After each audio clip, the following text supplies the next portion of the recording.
We will find out who did this, and we are dedicated to bringing the persons responsible for this tragedy to justice. That was nearly 10 years ago. Then Maryland U.S. Attorney Tom DiBaggio vowing to seek justice for Jonathan Luna.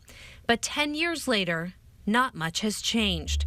It was December of 2003. The 38-year-old Luna was prosecuting two suspected heroin dealers in Baltimore. He was working late crafting plea deals when, without his glasses, which he apparently needed to drive, or his cell phone, he left the courthouse and drove a mysterious path through 4 states, Maryland, Delaware, New Jersey, before getting off the Pennsylvania Turnpike in Lancaster County. His body was found behind Sensenig and Weaver well drilling in Brecknock Township, stabbed 36 times.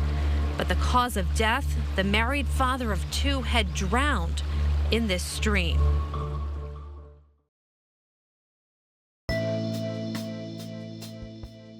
Welcome back, guys, to another episode of the Solvable Mysteries podcast. My name is Joras. I'm going to be your host today.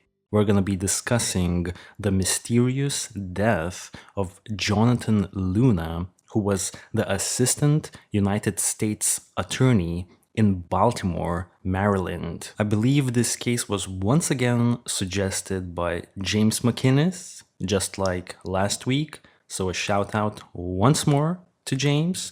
And let's get into this mystery. Jonathan Luna was a 38-year-old American lawyer who was found dead under mysterious circumstances in Lancaster County, Pennsylvania. At the time of his death, he was serving as an assistant United States attorney in Baltimore, Maryland. Jonathan's death, sometime in the early morning hours of December 4th in 2003, shocked his friends and colleagues. They had described Jonathan as an energetic and well-liked federal prosecutor. The manner of Jonathan's death is very gruesome. He was found dead, having sustained 36 stab wounds. However, his cause of death was determined to be caused by drowning in a creek next to his car in rural Lancaster County. Up until now, his death is still unexplained, and it's debated whether or not Jonathan Luna committed suicide or if he was a victim of a homicide. Jonathan Luna was born on October 21st, 1965 in New York, and he grew up in the Patterson housing project near Yankee Stadium in the South Bronx. Jonathan's father was a Filipino and his mother was an African American from the American South. As a kid, Jonathan liked to dress sharply and would sometimes even wear a full suit to school, which was not mandatory attire for his school. After receiving his undergraduate degree from Fordham University, he then studied at the University of North Carolina School of Law. According to Wikipedia, he was roommates with a man named Reggie Shuford, who now is a notable lawyer from Philadelphia and has been a part of many social justice initiatives. After graduating from North Carolina School of Law, he worked for Arnold and Porter in Washington, D.C., and this was happening from 1993 to 1994, so for around 1 year. And Arnold and Porter is an American multinational law firm. He later worked for the Federal Trade Commission from 1994 to 1997, so this was a little bit longer, for 3 years, and this was also taking place in Washington, D.C. Jonathan Luna later served as a prosecutor in the Brooklyn borough of New York City before eventually moving to Baltimore to become an assistant United States attorney. In 1993, back when he was still working for Arnold and Porter in Washington, Jonathan had married Angela Hopkins, who was a physician. They married on August 29th, 1993. and they had 2 children together. At the time of his death, Jonathan, alongside with his family, lived in Elkridge, which is a suburb of Baltimore, and is also about 10 miles away from his office in the Federal District Court building in Baltimore, Maryland.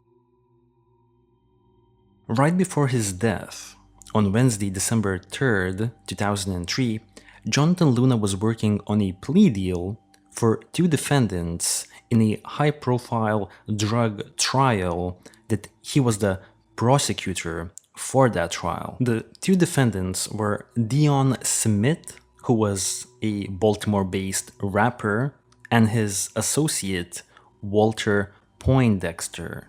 Both men were accused of heroin distribution and running a violent heroin ring from their Stash House Records studio. Dion Smith pleaded guilty to distribution of heroin and use of a handgun in a drug trafficking crime, while Walter Poindexter pleaded guilty to 3 counts of distribution of heroin.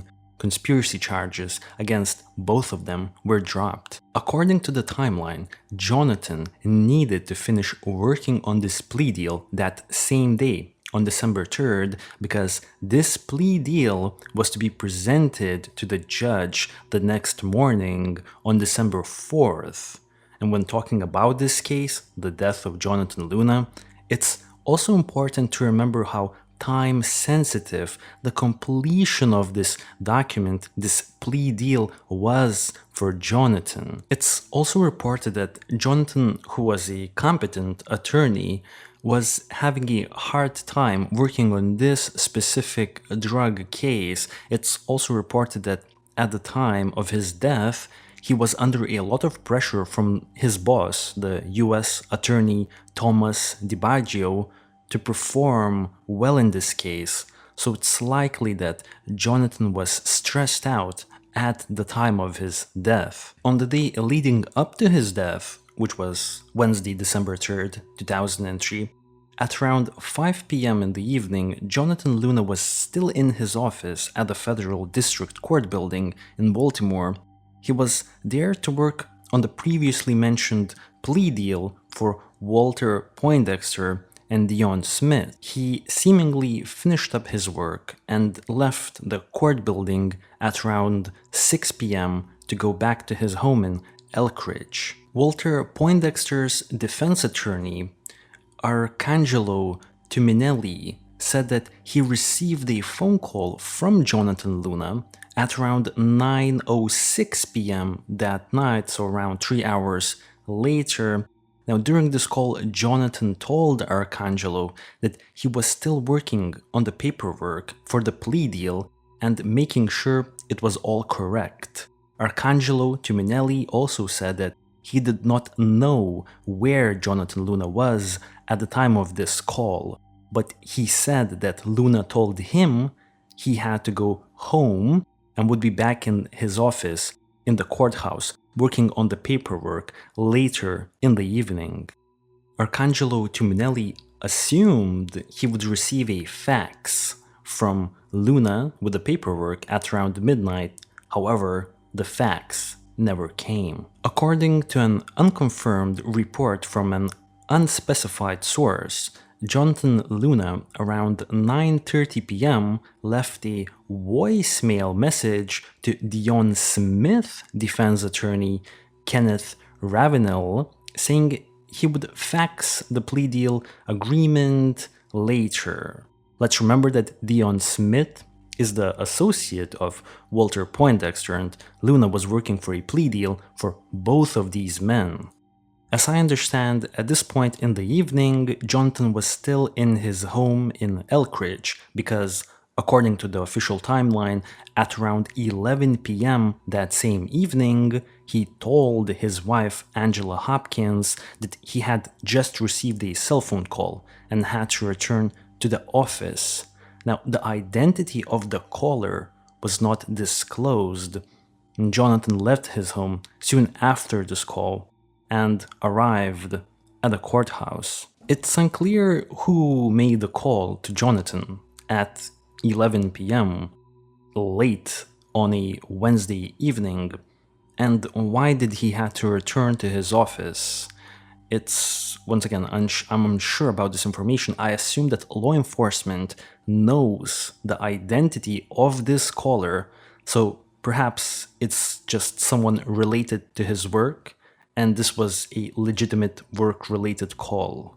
But anything is possible, I believe. And let's remember that he receives this call at 11 p.m., but already at 11:38 p.m., 38 minutes later that evening, Jonathan had already left the courthouse to go inside of his car. So, since he was living around 10 miles away from the courthouse and he managed to go to the courthouse and already leave the courthouse within 38 minutes, I would assume he did not spend a lot of time in the courthouse and probably could not have done a lot of work there. Strangely enough, Jonathan also left his cell phone and his eyeglasses in his office. He needed his eyeglasses while driving as he had bad eyesight. It's unknown if he had an extra pair of eyeglasses in the car or if he just decided to drive under poor visibility. I assume no additional eyeglasses were ever found in his vehicle. To me, this suggests that Jonathan was not in his right mind at the time of the disappearance, that or he was not even in control, of his own movements, if that makes any sense. Jonathan's car was equipped with an Easy Pass transponder, which serves as an electronic toll collection system used on toll roads in Eastern and Midwestern United States. In order to use the Easy Pass to pay for the toll, the driver must drive through a designated Easy Pass lane as opposed to taking the regular lane where you would have to stop at the toll booth and pay for the toll essentially. This information regarding the Easy Pass transponder will play a part in the overall big picture of this case. Jonathan's car passed through the Fort McHenry Tunnel toll gate heading north at 11:49 p.m. This was around 10 minutes after he had left the courthouse. Around 40 minutes later, at 12:28 a.m., now on December 4th, Jonathan's car passed through the Perryville, Maryland toll plaza heading northbound. And around 30 minutes later after this, Jonathan made his first known stop during this bizarre drive at the JFK Plaza in Newark, Delaware.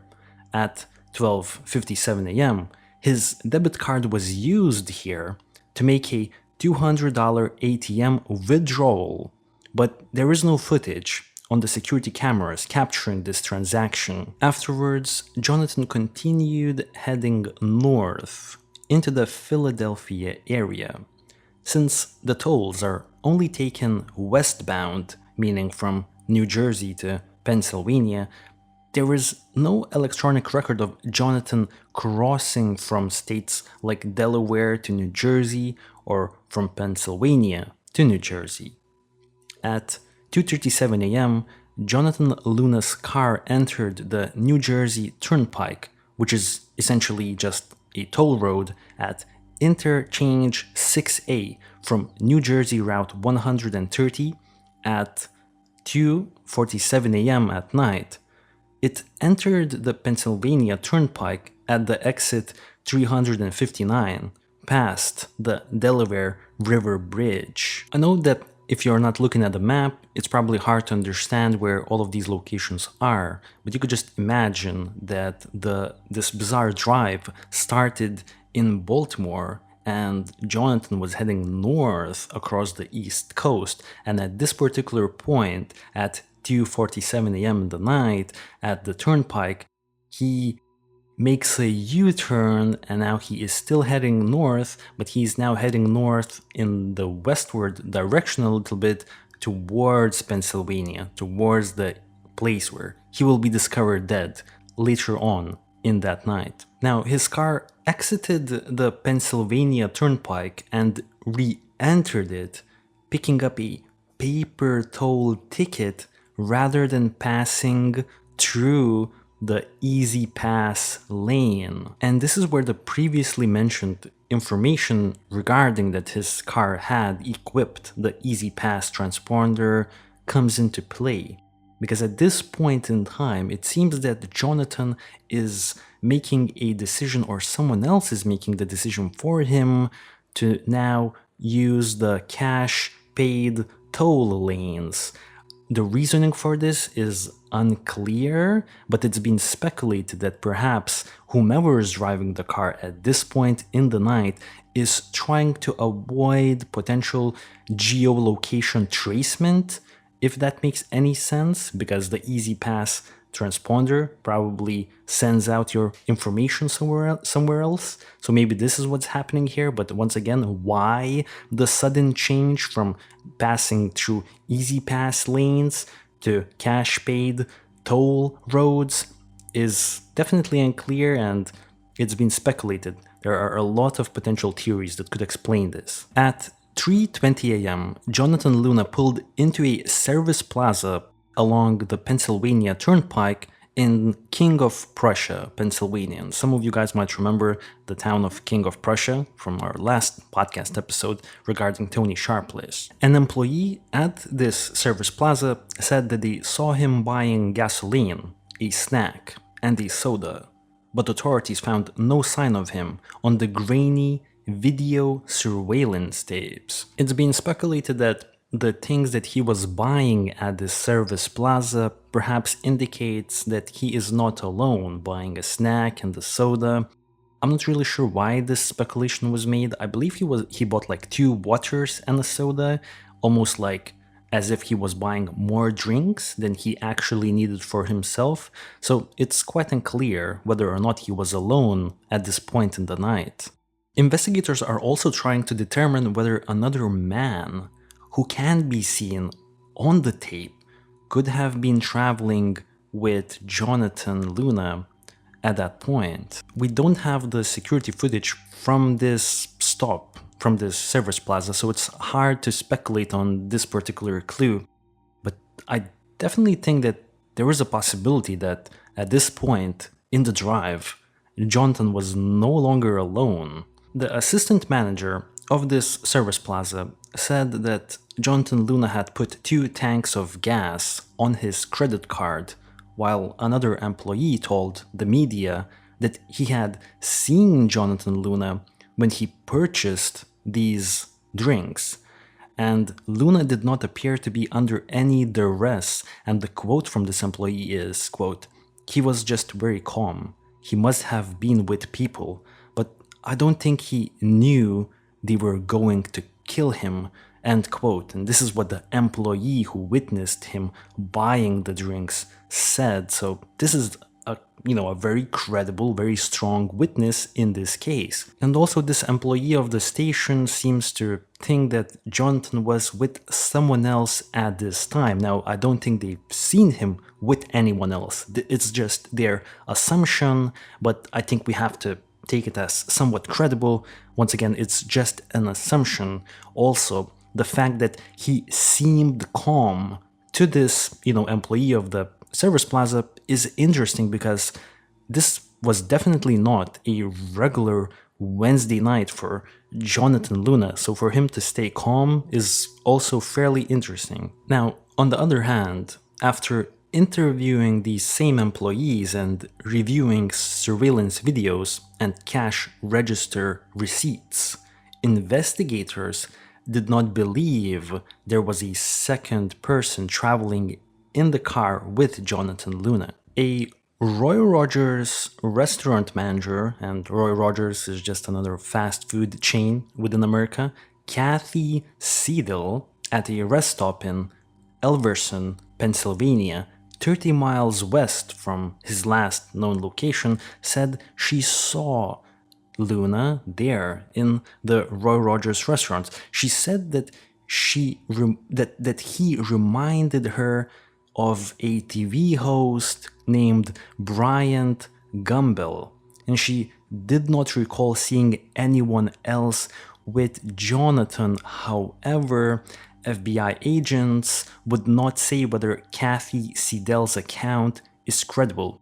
The credibility issues with this particular sighting stem from the fact that it would have been difficult for Jonathan Luna to have been in King of Prussia sometime after 3 a.m. in the night, him paying for his purchases, returning to the turnpike, and then reaching Elverson, doing all of this before 3:30 a.m. So we have to take this particular sighting very skeptically, if that's a word, you know what I mean? 20 miles and 2 exits west of Elverson, Jonathan's vehicle exited the Pennsylvania Turnpike at the Reading-Lancaster interchange, exit 286 at 4 a.m. and 4 minutes. The most bizarre detail of this particular exit out of this turnpike that a paper ticket with blood spots on the ticket was turned into the toll booth for the toll booth attendant. So there was already blood on the ticket, indicating that perhaps some of the injuries have already occurred to Jonathan Luna, but obviously this is just speculation, and the blood could have came from a minor scratch, of course. Now, this exit drops drivers into a small, well-lit strip of all-night gas stations and motels. Investigators have visited all of these locations and found no additional leads. The lights, though, quickly disappear as the road winds into Brecknock Township and Amish country. At 5:30 a.m., employees of a well drilling company called Sensing and Weaver reported an unknown car on the company's property with its engine still running.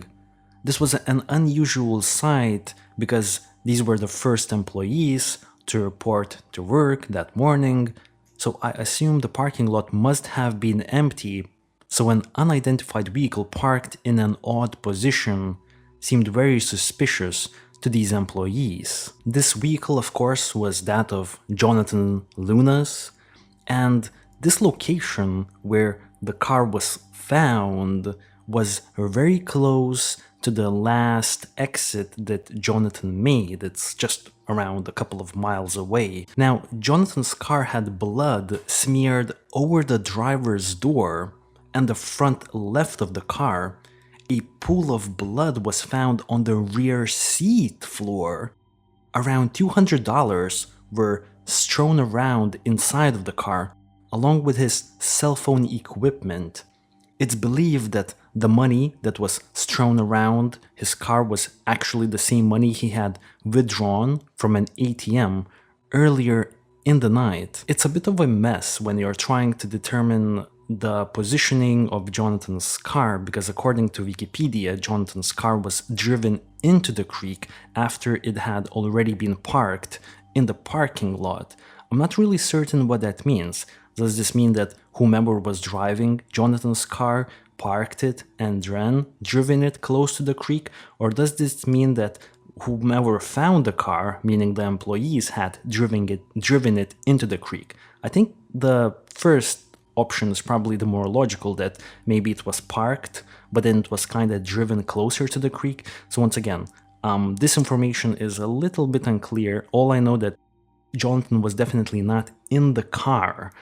So they didn't find the car they didn't find Jonathan initially. However, upon further inspection, the employees did find Jonathan Luna lying face down in the creek close to the parking lot of Sensing and Weaver. He was wearing a suit and a black overcoat with his court ID around his neck. According to the Lancaster County coroner, Jonathan Luna had been brutalized with multiple stab wounds. He was stabbed 36 times and then drowned when he apparently fell face first into this creek. His wallet with identification and cash was still in his pocket, so it was unclear whether he had been robbed or not during whatever had happened to him in that night. Jonathan Luna's family members and friends said they believed his death was somehow connected to his job because during his career he had prosecuted drug dealers, armed robbers, as well as child molesters. According to the Lancaster County coroner, Jonathan Luna was alive when his car entered the parking lot and pulled up to the creek. He died of a freshwater drowning and his stab wounds as well. I wonder, how did the coroner determine that Jonathan was still alive as his car pulled into the parking lot? Like, how do you derive this conclusion? But apparently they have. Officials would not comment on how the killer or killers, if they were involved, might have escaped, and no suspects or any motive for this potential murder were determined. The FBI is leaning towards this whole situation being a suicide and believe that Jonathan was alone from the time he left his office until his body was found.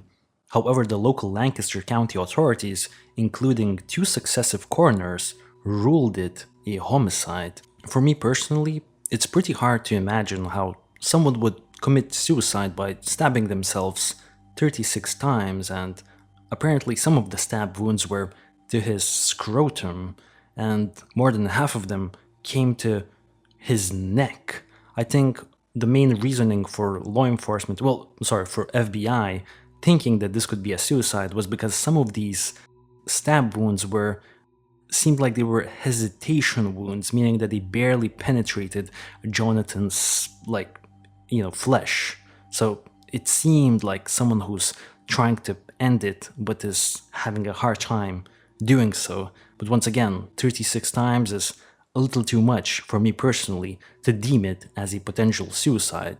Additional evidence collected during this investigation captured a second blood type, meaning that authorities had uncovered blood that belonged to another person, as well as a partial fingerprint. Investigators have not released information on the results of the DNA analysis regarding those clues. And until this day, the investigation remains ongoing, and there is an unclaimed federal reward of $100,000 for information leading to a conviction.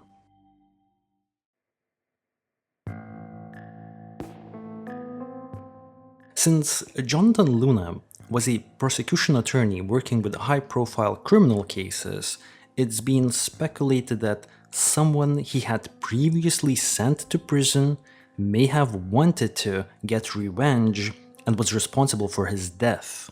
One of the first people that came to investigators' minds were the 2 defendants in a drug trial that Jonathan was a part of, both Dion Smith and Walter Poindexter. Dion Smith, defense attorney Kenneth Ravenel, said it would make no sense for his client to be somehow involved in the death of Jonathan Luna. According to Kenneth Ravenel, the plea deal that Dion Smith agreed to was the same deal that he offered to the prosecutors 2 weeks before the trial.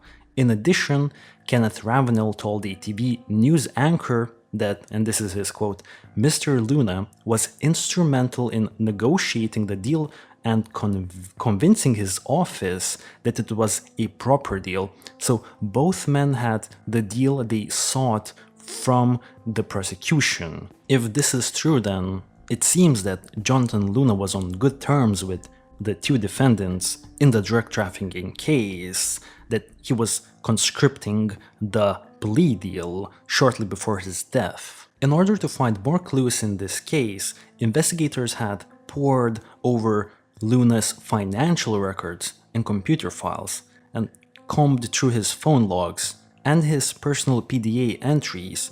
They also looked into other cases that Luna has prosecuted.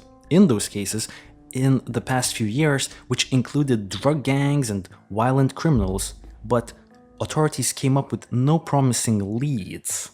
However, as more time was spent investigating Jonathan's background, authorities began to turn up unusual trips to Philadelphia by Jonathan Luna, his personal debts, and private internet communications that painted a different picture of a man who potentially may have had a ton of secrets.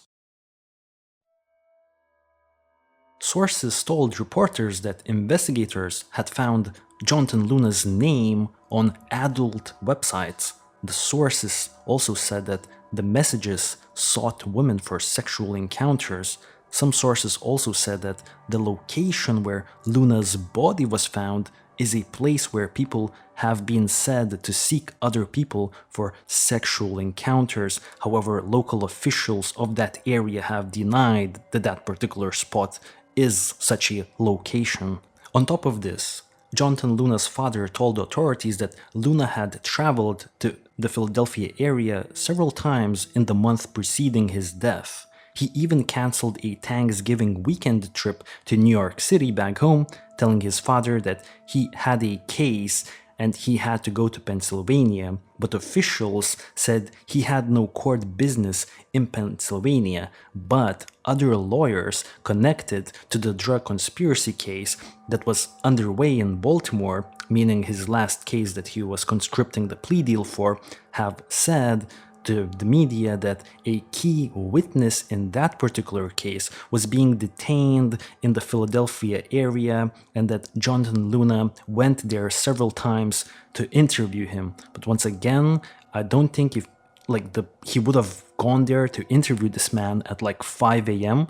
in the night on a Wednesday night. On top of all of this, investigators have also been looking into the unsolved disappearance of about $36,000 introduced as evidence in a bank robbery case that Luna prosecuted in 2002, the year prior to his death. Now, Jonathan Luna had filed out a loan application online about the same time of that particular bank robbery trial. According to the federal law enforcement sources, Luna's loan application was about $30,000, but it was cancelled not long after the evidence money was discovered to be missing. So according to some sources, Jonathan Luna was heavily suspected to potentially having stolen that money. Authorities have also determined that Luna had credit card debts of about $25,000 at the time of his death. He had as many as 16 credit cards, some of which he held without his wife's knowledge.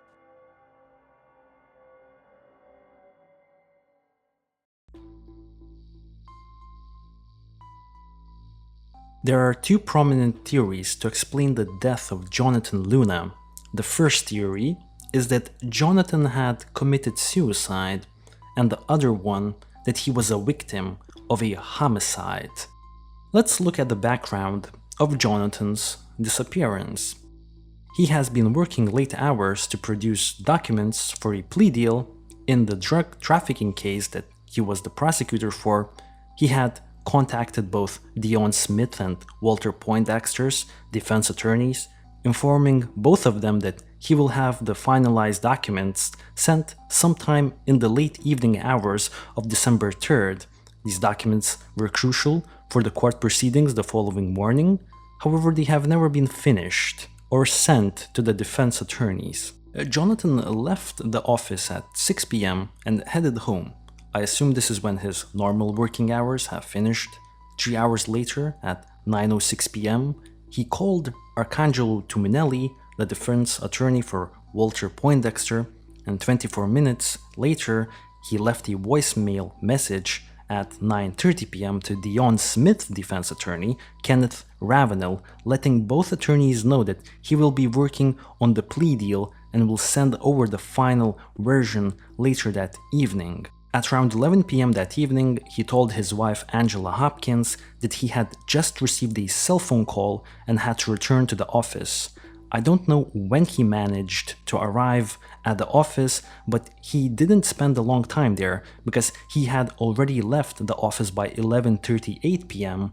And let's remember that he lived around 10 miles away from the office, so this would leave him only about 10 to 15 minutes to work. Jonathan left his cell phone as well as his glasses that were required for driving and set out on a bizarre 4+ hour trip across multiple states in the East Coast. For the first part of this trip, he was using his Easy Pass to pass the tolls, but oddly enough he switched to paying for the tolls with cash for the second part of the trip.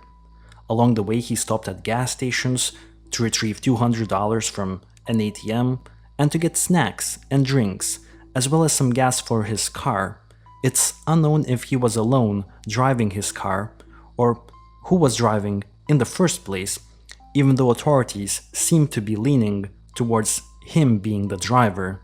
While passing the last toll stop that was only a couple of miles away from the location that he was found dead in, he, or whomever was driving the car, handed in a paper ticket that had blood spots to the toll booth attendant, indicating that some of his injuries have already been sustained at that time. Soon after, Jonathan's car was parked in a parking lot of a local well drilling company, and his body was located sometime later at 5:30 a.m. with 36 stab wounds, some of which were to his back.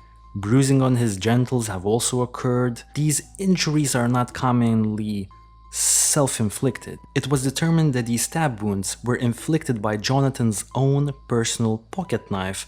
However, officials have not said whether they found fingerprints or blood on this pocket knife, nor why it was not discovered during an extensive search of the scene on the day Luna's body was found. This pocket knife was only discovered a couple of months after, when authorities have returned to the scene to comb for more clues. If we knew more information regarding this pocket knife and whether or not it had foreign DNA other than Jonathan Luna's, we could make a better assessment whether the wounds were self-inflicted or if someone else had used the knife to stab Jonathan to death. In my opinion, these are the details supporting the suicide theory in this case. Let's address the fact that there was an apparent rush and, the subsequent failure to finalize the plea deal documents that were required for the court proceedings the following morning. Also, there were reports that Jonathan felt a lot of pressure to perform well in order to even save his job, because some reports stated that he didn't even feel secure about his job at that time. The fact that he was being suspected to having potentially stolen $36,000 that were introduced as evidence in a bank robbery case he was a prosecutor for in 2002. Jonathan had credit card debt that totaled to a total of $25,000 at the time of his death. And according to the suicide theory, all of this culminated to the bizarre decision to drive over 4 hours across different states leading up to his death, without taking his cell phone or glasses that were required for driving. To some, these clues indicate that this was supposed to be Luna's last ride.